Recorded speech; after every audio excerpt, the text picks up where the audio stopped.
What's going on, everyone? Welcome back to the show. So we are going to take a look at the calendar this week to see what politicians are going to be doing when it comes to this whole debt ceiling, how politicians waste our money. I'm going to start calling this weekly update, but we'll take a look at that. Then also, I want to show you exactly what they're arguing about when it comes to the budget, because we have to understand President Biden put forward a budget, and now this talk of budget cuts. Okay, so that's the Republicans' bill that they just passed with budget cuts in it. So we're going to take a look at both of them, and then I'm going to let you guys know. So wait till the end, because I'm going to let you guys know a little secret when it comes to this whole debate and why this is really nonsense right now. So we're going to talk about that. But first off, you guys can do me a favor. Please like the video, subscribe to the channel, hit that little bell notification, and then click all. By clicking all, you'll get notified anytime we post a video. We do daily videos here, so by clicking the bell notification and clicking all, you should be getting updated every day. And please let me know in the comments below if you're not getting notifications. Also, please follow me on Twitter at the TEC Show Live. Okay, so let me show you first what we're looking at when it comes to what is going on this week. And so just zooming out, you can see the whole calendar here. And just looking at this blue here, this blue is the Senate. And then with the blue and yellow, that's the House. That is when they are in session. Okay, now this is going to be very important as we focus on today, the 22nd, and look at the rest of the week. So we know that these politicians need to come up with some type of a resolution to raising the debt ceiling and budget cuts. And so right now, if you look the whole week, with the exception of Friday, of course, because Friday, they're going to have to go on vacation because we have a holiday on the 29th. So they're going to get that extra long weekend. Wouldn't it be nice if everybody got that extra long weekend? But that's not always the case. Nonetheless, looking at this week, we have the House in session pretty much from Monday through Thursday, okay? We don't have the Senate in session. Now, they can always call them back into session, but it's really nice when they're in session because then they can go ahead and take up something if they were to pass a bill, or, I mean, realistically, the House already passed a bill, so it's going to be up to the Senate to put something together.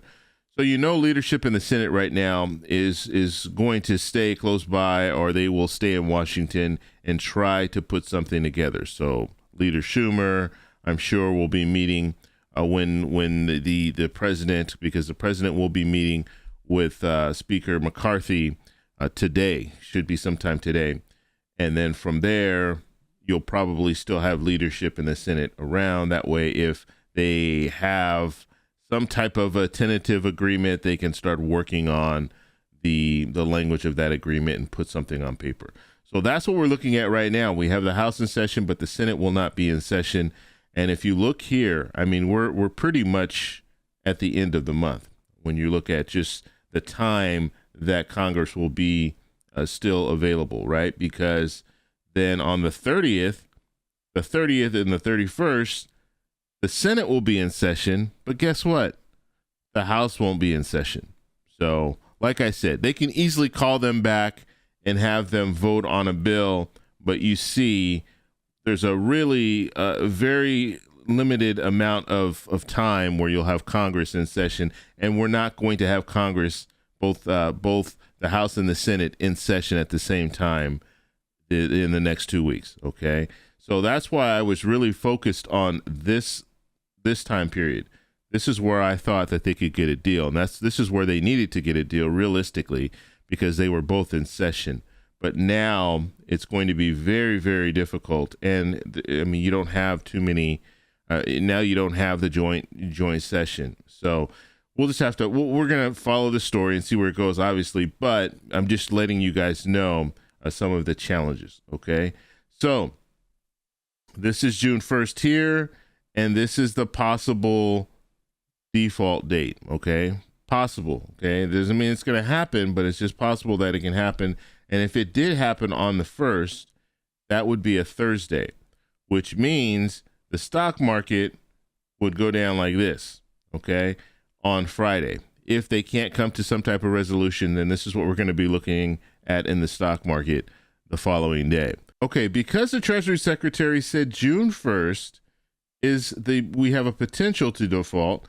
So let's say they don't come up with a deal on the 31st, then automatically on June 1st, the market in the morning, it's going to crash. Okay, now, so that is something that everybody is going to keep an eye on. Even if we haven't defaulted, even if we still have money to pay our bills, the stock market is still going to crash. And although that's a bad thing that the market will crash, that might get some of these politicians in order, because a lot of these corporations, a lot of these wealthy people that have their money invested, they're going to be contacting these Congress people saying, what are you guys doing? You guys need to do something, because we can't have this, right? And we know these big donors, they're controlling Washington. And so these politicians will come up with some way to solve this problem really quickly if that were the situation. And so we don't even have to go into a default. And that's the whole issue when it comes to this whole thing. These politicians are playing games when it comes to just raising the debt ceiling, which they do every time that it's up. They always raise the debt ceiling. They're playing games with that, but that is going to cost us money, because our 401ks are going to be at stake. Our retirements are going to be at stake. And we know, and I've talked about this before, when it comes to Social Security, there could be interruptions. When it comes to veterans benefits, there could also be interruptions, and across the board, right? So we know that this will negatively affect us, and our credit rating too. Overall, our credit rating will go down. And countries might not want to do business with us anymore, which is going to hurt us in the long run. And so this is what we're looking at this week when it comes to the calendar. So the main thing is today there will be a meeting, and we'll have to see what comes of the meeting. The good news when it comes to Speaker McCarthy and President Biden is they had a good phone call yesterday. And so that's good, because this weekend they had to actually pause talks. They had to stop talking about this whole negotiation because the aides weren't getting anywhere. And so at least the president has spoken with Speaker McCarthy, and it looks like they made progress, or at least Speaker McCarthy came out and said they made progress. So that's good. Now I want to show you guys, I want to show you exactly what they are, what they want. Okay. So both sides. Now, the interesting thing that we need to focus on, first off, before we even look at any of this stuff on this chart that I'm going to show you, is President Biden has put together a budget. Okay. So President Biden put together a budget. The Republicans, they passed the Limit, Save, Grow Act. Okay. So they're passing a bill while the president is putting forward a budget.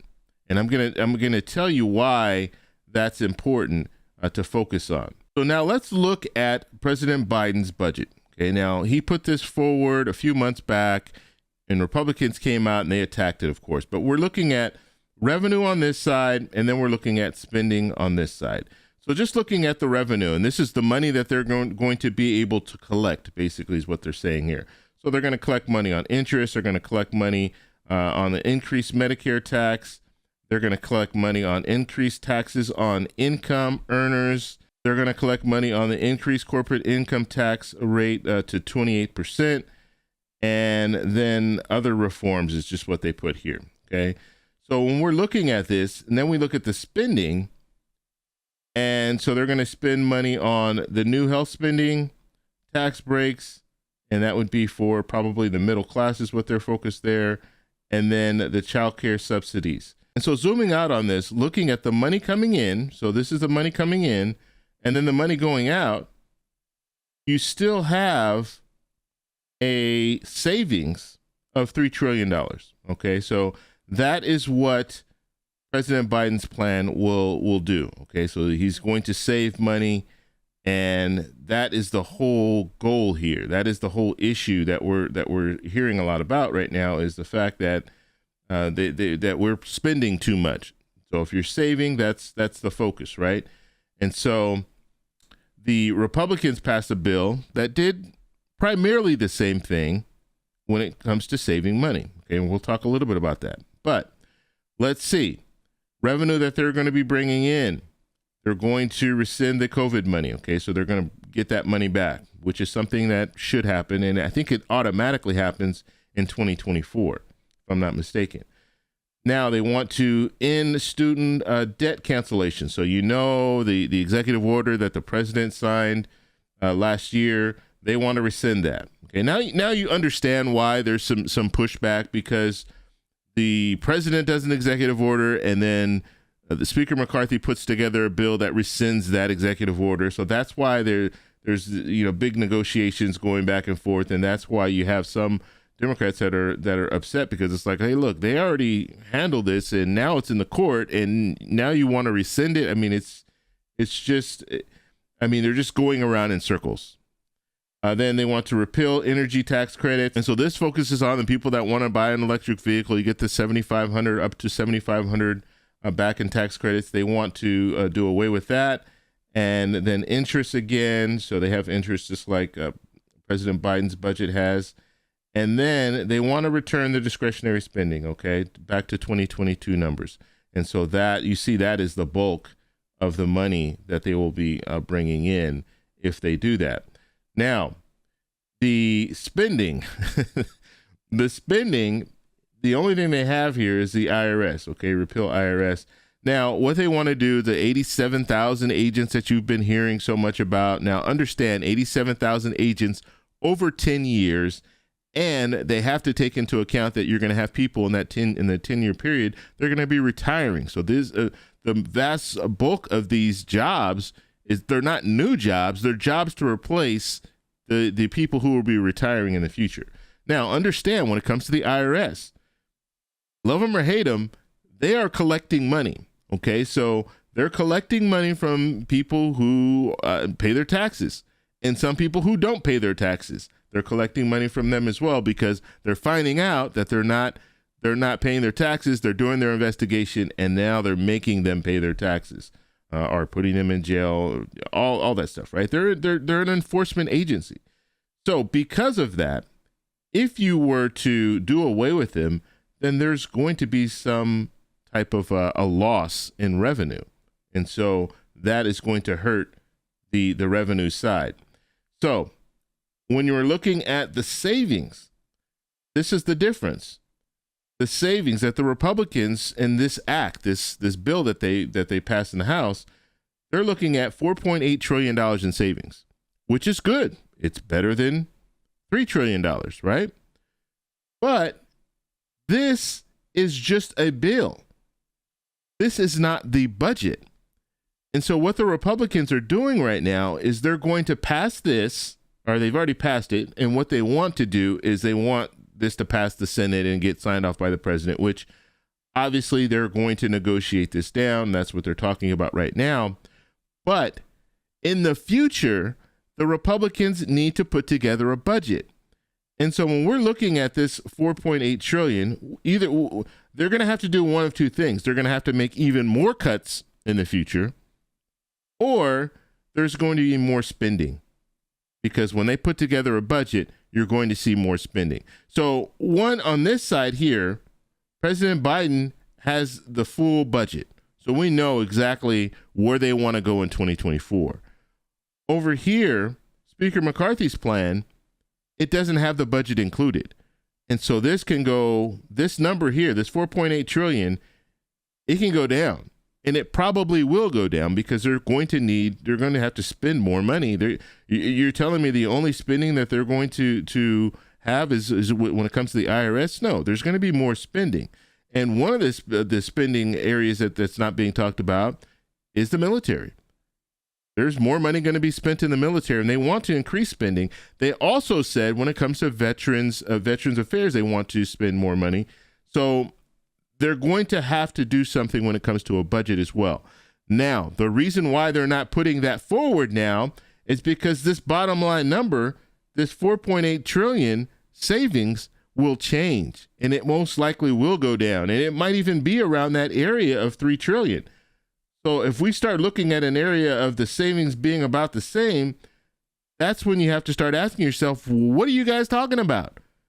Because ultimately you're at the same place. And so it'll just be the argument of, okay, where's the savings coming from? And that's, Republicans are going to have issues with the taxes. That's the main thing there. They're going to have issues with taxing the wealthy. And so that's what they're going to be fighting against. But I just wanted to bring this forward to let you guys see, okay, yes, it's great that they're putting a bill together, but understand they're going to need to talk about a budget, and they're going to be talking about a budget in the coming months, and they have to have that budget by September, by the end of September, or we're going to have a government shutdown. So there's going to be another 11th hour deal that needs to be made. So just wanted to show you that, because I think that is where we are when it comes to this whole situation. You have President Biden putting forward a budget, and then you have Republicans, you have Speaker McCarthy passing a bill, but that bill is not final. And that is another reason why they haven't itemized anything. We don't know exactly where the money is coming from when it comes to rolling back to 2022 numbers. We don't know where they're taking that money from, what agencies are taking that money from. They have not provided that yet. And the reason why you have some Democrats that are, even the president's like, okay, well, what am I negotiating if I don't know? Is it 20% coming from the Social Security Administration from that agency? Is it 20% coming from Veterans Affairs from that agency, or from some of these other agencies? Where is the money coming from? We know you want to roll it back. Are you just rolling it back across the board? Are you not looking at the different agencies and saying, okay, we're going to take more from here and less from there? So that's what they need to know as well. And so we'll see what happens the rest of the week, but definitely this, and I know last week I said they needed to get something done. This is a crucial week. If they don't get anything done this week, then they'll work into the weekend. Maybe, hopefully, they can get something done. But we're looking at a holiday coming up. We're looking at Friday, where they're not going to be working on Friday. And so they at least need to have a verbal agreement this week. If they don't have a verbal agreement this week, and President Biden, he's trying to wait. He's trying to wait when it comes to this 14th Amendment, because, yes, he can invoke the 14th Amendment. Now, that will be it'll quickly go to court. So it'll be a situation where he invokes it, and then there's still going to be a pause. But during that pause, at least we'll be able to pay our bills. But now we'll be tied up in the courts. And if it's tied up in the courts, the stock market is still going to tank, because they're not going to know what's going to happen when it comes to the courts. And so maybe it will buy them a little bit more time if the president invokes the 14th Amendment, but he can't do it overnight. So he has to have a little bit of time in order to do that. So he will have to invoke the 14th Amendment, and then there'll be a little bit of time period in between. And another thing, too, when it comes to Speaker McCarthy, he's already indicated that he is going to give Congress 72 hours to look at a bill. And so that means if Speaker McCarthy puts a revised bill forward, they need 72 hours. So that's something else to think about. So there's a lot that's up in the air right now. I want to know what you guys think about all this chaos. And like I said, now I'll continue to say this. This is all manufactured. Speaker McCarthy has created this. Okay, now you can like Speaker McCarthy or hate Speaker McCarthy, but this is what we're looking at. This situation of raising the debt ceiling and tying that to this new bill that they put together. This is something that very rarely happens. And we never see these huge budget cuts tied to a debt ceiling. So this is a first. I want to know what you guys think, so let me know down below. If you like this video, please give me a thumbs up. Please subscribe for more, and I'll talk to you in the next one. Bye.